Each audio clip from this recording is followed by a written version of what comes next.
1 iyundan etibarən Dənizkənarı Milli Parkda, yəni Bakı bulvarında açıq havada möhtəşəm Candy Fest baş tutacaq.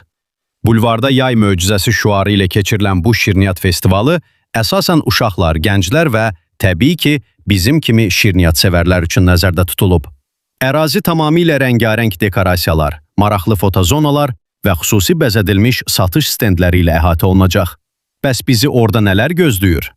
Müxtəlif növ dondurmalar, rəngli və fərqli formalı şirin pambıqlar, şokoladlar, marmeladlar və ən müasir trend şirniyyatlar.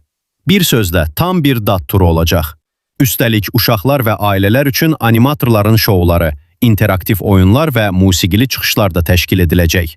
Həm dadlı təamları sınaqdan keçirəcəyik, həm də festival ab-havasında əla fotolar çəkdirəcəyik. Əgər siz də bu kimi dadlı xəbərlərdən zamanında xəbərdar olmaq istəyirsinizsə, videonu bəyənib, repost edib, kanalımıza abunə olmağı unutmayın.